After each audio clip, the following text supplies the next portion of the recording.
Mohon izin Pak Camat, saya senang nyawer sama santri. Ini santri bukan? Oh iya, santri rada tua. Ketimbang nyawer biduan, mau nyawer santri. Ini kok jadi ada ekornya sih? Balik lagi aja kayak tadi. Ini bisanya wirelessnya ganti, itu bukan karena gak ada ekornya, tapi karena wirelessnya tadi sering mati, begitu ya Bu. Sound controlnya nggak sampai di sini. Jadi Pak pengatur sound system, ini kembali lagi ke suara awal. Ya, jangan ada echo di antara kita. Jangan pakai efek, apalagi efek samping. Udah begini aja, bismillah, cek 1 juta. Iya Allah, ngecek aja 1 juta malu banget. Shallu ala Nabi Muhammad. Pak Camat, saya ngaji di Indramayu itu udah sering banget Pak. Sampai alhamdulillah di Indramayu itu yang tadinya saya nggak tahu bahasa Pragat jadi ngerti bahasa Pragat. Sampai saya tahu ada bahasa namanya geleleng. Pertama kali saya ngaji di Indramayu, hampir saya mau gelut sama panitia di Kecamatan Kroya Pak Camat. Saya jauh-jauh kan, datang dari Cilacap.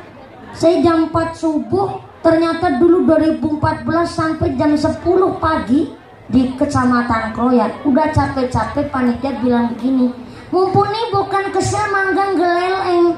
Itu disuruh geleleng. Di Cilacap juga ada, cuma beda maknanya. Untung aja waktu itu ada muslimat aslinya Indramayu, tapi ngajinya di Kendal Kaliwungu. Bilang sama saya, mumpuni jangan emosi ya. Geleleng itu di sini maksudnya tiduran, istirahat leyeh-leyeh. Geleleng itu ngasok, tapi nggak merem matanya, namanya geleleng. Oh, tapi maaf, geleleng di Cilacap artinya iwak pan mati.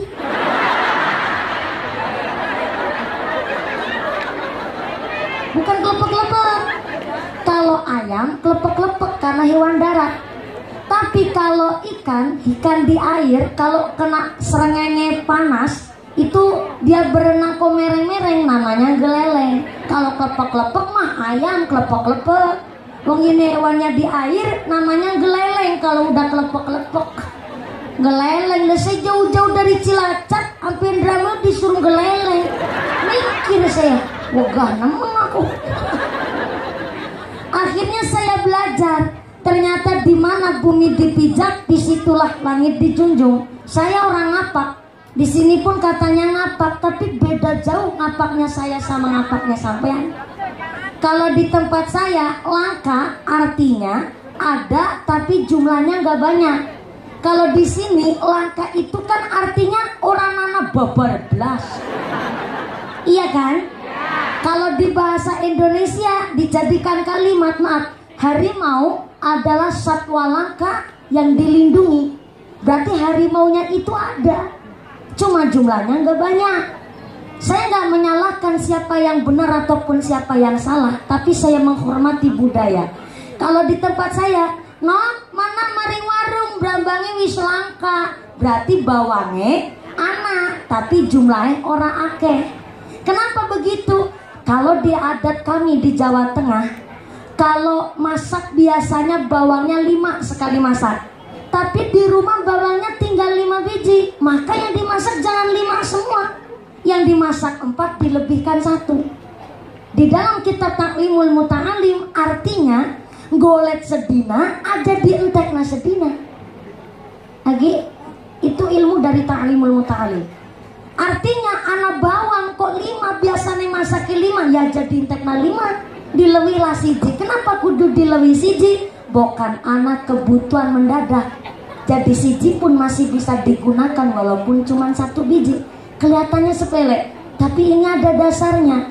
Maka saya nggak pernah memperolok daerah ataupun punya tradisi masing-masing. Yang terpenting kita ngelakoni tradisi, jangan sampai ngelanggar syariat. Contoh, ada satu tradisi yang malah jadikan syariat. Contohnya di dalam orang nikah ada disebut syarat namanya mahrul misli. Mahrul misli adalah orang nikah, pengantin kakungnya kalau mau memberikan mahar tanya dulu tuh sama daerah kampung Caleng Nganton Wadon. Nangkono mahar rata-rata pira. Paku di rambatan Kulon mahar itu rata-rata berapa juta Pak Duku? Dalam relatif jawabannya Paku bikin hati adem. Relatif. Kalau relatif berarti artinya sesuai dengan kemampuannya calon-calon pengantin kakung. Tapi ada standar nih. Saya kemarin ngaji di Kalimantan Tengah. Saya iseng tanya sama panitia. Di sana mahar ternyata paling murah dan rata-rata itu 60 juta guys. Fantastis. Kenapa kok sampai 60 juta? Ya wajar orang di sana pengusaha iler. Iler bukan sembarang iler. Orang ilernya iler walet. Di sana iler walet itu paling murah. Harga sekilo itu 9 juta. Paling murah sekilo 9 juta. Pernah mencapai harga paling fantastis iler walet itu 1 kilo 29 juta. Paling larang. Bisnis iler besti. Dan di sana rata-rata pengusaha kelapa sawit. Tapi walaupun sesugi-suginya pengusaha kelapa sawit, saya itu nggak doyan es kelapa sawit, Bu. Orang minyak kabeh.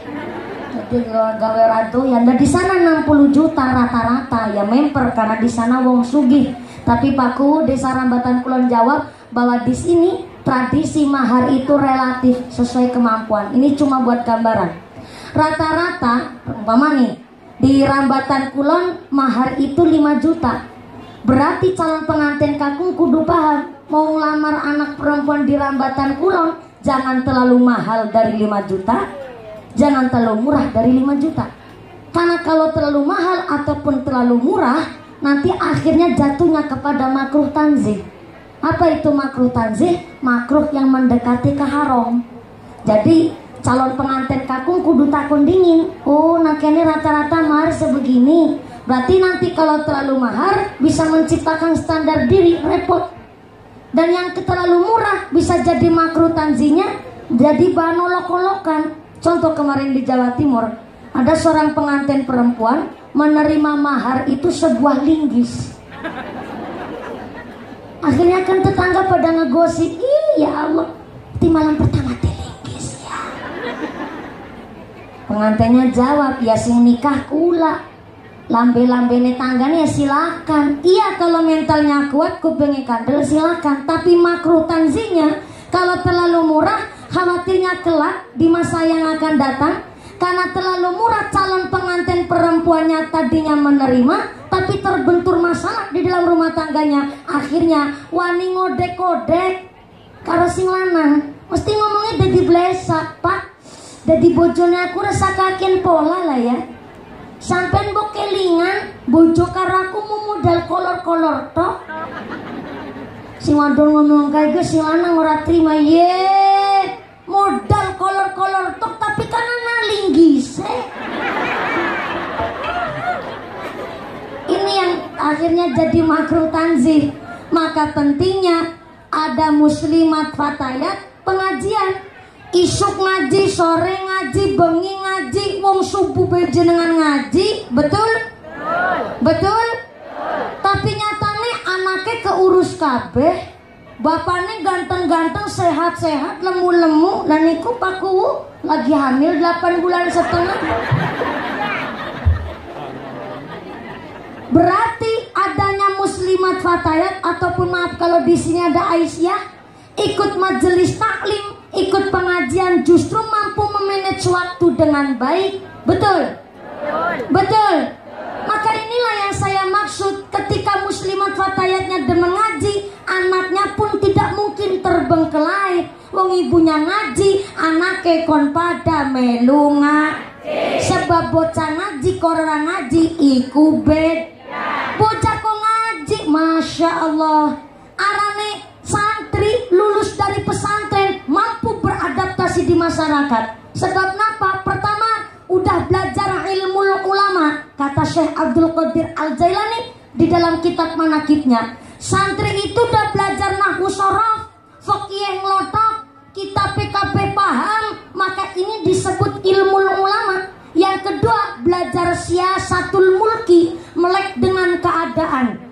Jadi kalau manusia manusia hanya cuma mau belajar fikih tapi nggak mau melek dengan keadaan, maaf, siap-siap hanya akan jadi bonekanya orang-orang yang berpolitik busuk. Sebaliknya, cuma ngerti ilmu politik nggak mau ngaji, maaf, hanya akan menciptakan gerandong-gerandong di masa depan. Siapa gerandong-gerandong di masa depan? Anak aspal, diuntal besi, dileg semen, diuntut jembatan, dikerikiti, sampai kadal be diuntal.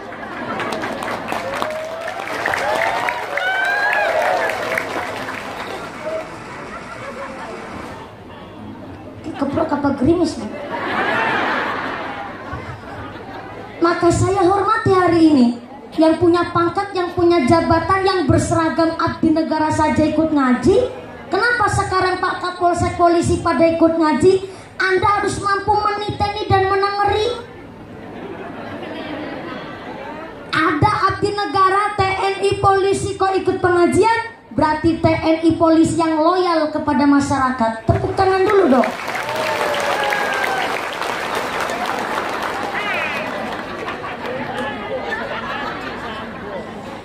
Berarti dari abdi negara saja mampu bersinergi dengan para tokoh ulama, ikut tabarukan namanya. Ini satu kehormatan loh bagi desa kami. Pak Kapolsek Bandar Ramil, Pak Camat, Pak PLT, Pak DPR, terima kasih. Alhamdulillah walaupun di sini cari biting, cari suara nggak apa-apa, Pak. Sedikit senang. Kami nggak ada suudon, Pak. Husnudonnya kami, kalau memang Bapak mau maju lagi silahkan. Yang terpenting kami dimakmurkan desa dapilnya. Begitu betul? Betul? Gak ada yang keprok, ada suara keprok banget. Belakang biasa sponsor. Sallu ala Nabi Muhammad. Jangan Anda ragukan santri. Kalau ada orang ngomong lah santri ngerti apa ngaji nih kitab tok, tidak jadi mau gedadar kedodor sarungan tok. Gak ngerti. Bocah nang pesantren is belajar ilmu ulama, is belajar siasatul mulki, dan yang terpenting adalah belajar hikmatul hukama.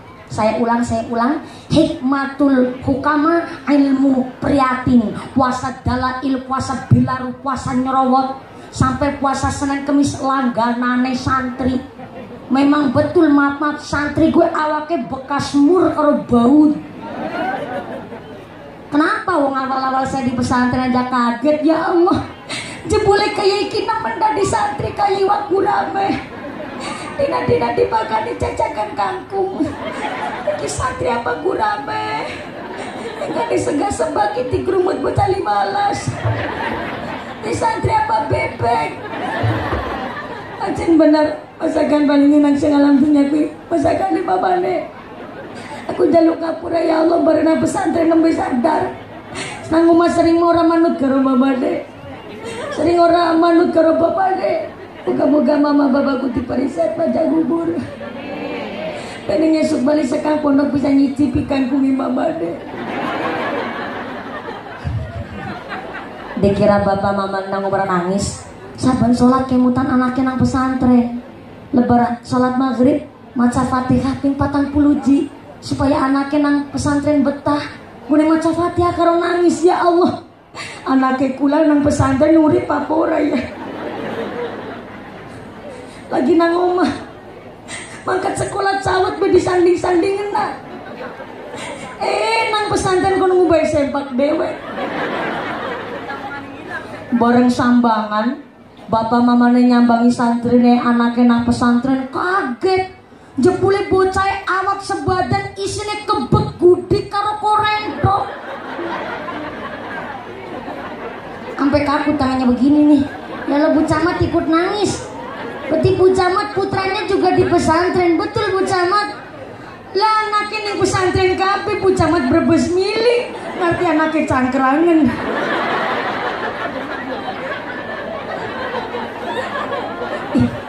Tak gue ngerti ya Bu ya. Catakan, tahu catakan nggak? Ya ikut cangkrangan nyanyian Bu. Apalagi kalau udah yang ngemu banyu itu, ngemu nanah. Ya Allah, tangan sampai kaku begini. Ini nggak mungkin dicicipin sama siswa yang lain. Di NTT gubernurnya sedang mendisiplinkan seluruh siswa-siswi berangkat sekolah masuk jam 5 subuh.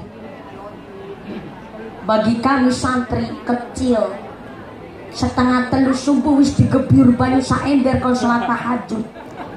Nganti salat subuh nyawane durung kumpul kon sorogan. Tau sorogan enggak? Setoran kon apalan lah si geleyengan gigi kon apalan. Bayangin wis awake bekas mur karo baut, cangkrangan gudiken kemruyuk gatele luar biasa lah kon karo apalan. Kan fokusnya terbagi, Bu. Ini yang nggak bisa dicicipin sama siswa-siswi yang lain kalau bukan santri. Ih, tepuk tangan dulu dong buat santri. Sing keprok utangi lunas kabeh. Sing amene banter ketara utangnya akeh. Jangan sepelekan santri. Santri mampu beradaptasi di masyarakat. Keluar dari pesantren jadi alumni, macul pantes, ngarit pantes, lanjut kuliah pantes, nyalon kades pantes, jadi DPR tahu ilmu, nyalon kepolisian masuk akpol khotam 6 juz, silahkan masuk kepolisian, santri difasilitasi kalau khotam 6 juz. Nggak percaya tanya sama Pak Kompol. Tepuk tangan dulu dong. Saya curiga Pak Kubu, jangan-jangan nih Pak Kapolsek, Pak Kompol, kayaknya dulu masuk kepolisian juga gara-gara khotam 6 juz ini. Betul ya Pak Kapolsek? Meningginya pada Ramil. Dari tadi saya lihat pada Ramil itu kayak mutan sama Rama Alipama. Tahu Rama Alipama enggak, Bu? Pecinya hampir mirip. Maaf ya Pak Ramil. Dulu saya punya cita-cita kepingin jadi Persib, Persatuan Istri Tentara. Gara-garanya jadi polwan gak masuk Pak, karena tingginya gak nyampe. Cuma 1,50 terus tak ukur mau Pak. Dan yang kedua langsung ditolak sama kepolisian soalnya giginya pating cerongok, gak lulus jadi polwan. Akhirnya saya juga pernah cita-cita kemarin kepingin mau jadi bayangkari Pak Kapolsek. Akhirnya saking kepinginnya jadi polwan, saya udah ngapalin sumpahnya polisi. Sumpahnya polisi begini. Tri Brata, kami polisi Indonesia 1, berbakti kepada nusa dan bangsa dengan penuh ketakwaan terhadap Tuhan Yang Maha Esa. 2, menjunjung tinggi kebenaran, keadilan dan kemanusiaan dalam menegakkan hukum negara kesatuan Republik Indonesia yang berdasarkan Pancasila dan Undang-Undang Dasar 1945. 3, pengen tahu lanjutannya Pak Kapolsek? Undang saya di markas Anda.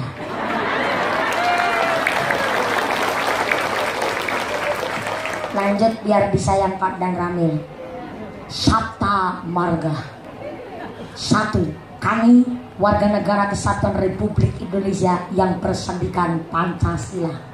2, kami patriot Indonesia, pendukung serta pembela ideologi negara yang bertanggung jawab dan tidak mengenal menyerah. 3, kami kesatria Indonesia yang bertakwa kepada Tuhan Yang Maha Esa. 4, pengen tahu lanjutannya pada Ramil? 7-7-nya saya hafal, tapi buat besok lagi ngirit materi bahan. Bang Dindra Mayu sering banget selalu ala Nabi Muhammad. Yang jadi camat jangan camat comot, yang jadi kuwu setiap omongan kudu digugu. Yang jadi DPR saya nggak berani sama DPR Bu, udah dari tadi disinggung. Maaf ya Pak Dewan, aku jadi gak enak. Lanjut ya Bu, sampai jam 1 subuh. Santri mampu beradaptasi di masyarakat. Kalau santri lulus dari pesantren, pahit-pahitnya macul pantes Bu. Orang punya tahu ilmu, punya dasarnya ilmu agama.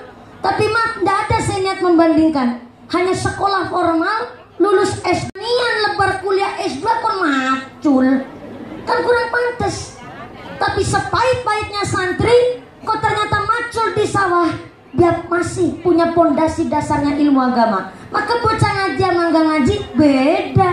Bali sekang pesantren bokak lawang umah, assalamualaikum. Bapak sing jawab haram. Bapak sehat kabarnya Pak? Sehat. Suantene benten Pak. Untuk. Oh Pak, Bapak, saya dapat ijazah dari Kiai kalau sakit gigi nanti kumur-kumur pakai banyu hangat ingkang dicampur garam. Nanti sebelum kumur-kumur baca bismillah 3 kali sambil tahan napas. Lajeng maca hadiah Fatihah buat Kanjeng Nabi Abdul Qadir Al Jailani dan para wali. Insya Allah Pak, jadi lantaran biar sembuh itu sakit gigi. Nanti saya buatkan airnya Pak. Sekarang saya pijit dulu ya kakinya. Lara untungnya duduk sekian. Pak, ini namanya ikhtiar pijat refleksi. Yang dipijit kakinya insya Allah nanti nyentrum ke giginya. Jadar pijat. Mijet rasanya enak banget mengguni mijet karo solawatan. Si monepan larang untuk jadi orang larang untuk. Kenapa? Karena mijetnya aja pakai solawat. Beda sama cara ngaji. Ya orang urusan bapaknya gila larang untuk. Undi tukokna motornya si normal mone dit motor masih kreditannya durung lunas kenal potnya dibobok tengah hari cementar panas serengenge digas seporete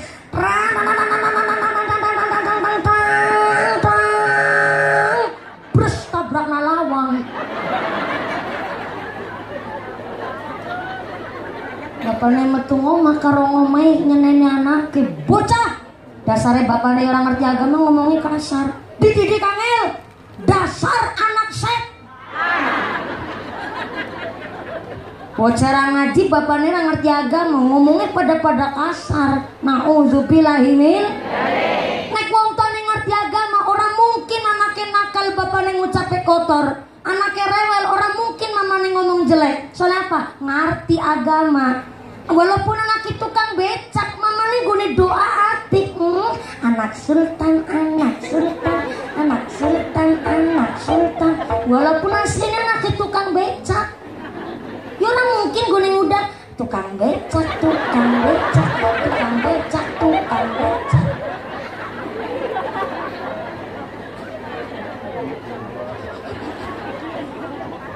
Arane wong tua kepingin anaknya sing lebih mulia ketimbang wong tuane. Maka ketika orang tuanya tahu agama senakal-nakalnya anaknya, nggak mungkin orang tuanya ngucap kotor karo anaknya. Saling ngerti. Tukang membuli baik secara lesan ataupun fisik oleh Islam itu udah diperhatikan jauh-jauh sebelum ada kesehatan mental digaungkan oleh orang-orang liberal. Malah justru Kanjeng Nabi sangat mengutamakan masalah kesehatan mental. Orang yang suka menjelek-jelekan nasab itu namanya kufur, melalaikan nikmat Allah. Kadang ada orang tua kebablasan, anaknya lahir dumhayu, mamanya ngucap, ih ya Allah, bocah kok ini namanya ya, anaknya siapa? Apa kelalen gue gawe? Ya anak-anaknya dewek. Bareng cuma anaknya lahir ayu, ngucap, ih ya Allah, bocah kok ini namanya ya, anaknya siapa? Lah kok anaknya dewek kok sanksi? Istilahnya mending anak wong tua tega anaknya lahir bocah rewel, mamanya ngucap, bocah pelit persis kayak mbahmu. Anak wong kene kayak gue, mangkat wonge.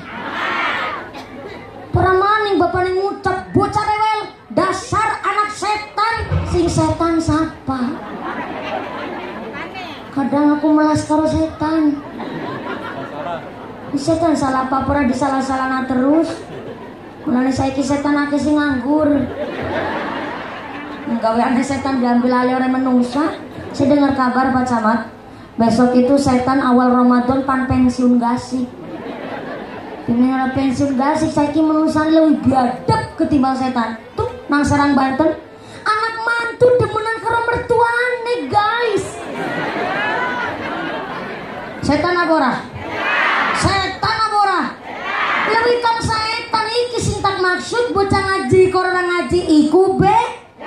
Bocah agar ngaji ngerti anak mantu lebar wudu senggolan kulit karo mertuane iku wudune ora batal. Kenapa wudune ora batal? Karena mertua haram dinikahi nang anak mantu. Lu kok malah nang Serang Banten anak mantu demenan karo mertuane. Bodoh bae mantu lanang. Diwe produke kok doyan pabrike.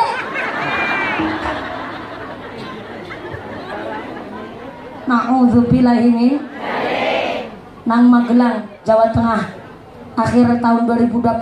Ada anak kandung tega membunuh ayah, ibu dan kakak perempuannya dengan cara diracun.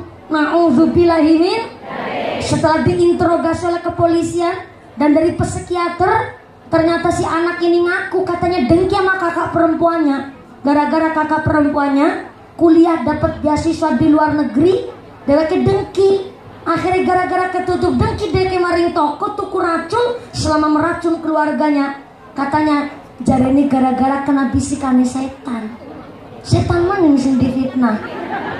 Padahal aku belum pernah dengar ada riwayat anak setan tega membunuh ibu setan. Langka. Berarti manusia lebih biadab ketimbang setan. Na'udzubillahi min. Sya'ban ini kita diingatkan. Yang pertama, kemarin Rojab udah nandur, mari Sya'ban ini kita nyiram. Kenapa disiram? Disiram dengan amaliyah yang baik supaya Ramadan kita bisa panen. Allahumma amin. Allahumma Allahumma barik lana fi Rajabah. Allahumma barik lana fi Rajabah wa Sya'bana wa lilana Ramadana. Sarang-sarang Allahumma barik lana fi Rajabah. Allahumma barik lana fi Rajabah wa Sya'bana wa ballighna wa Sya'bana wa ballighna.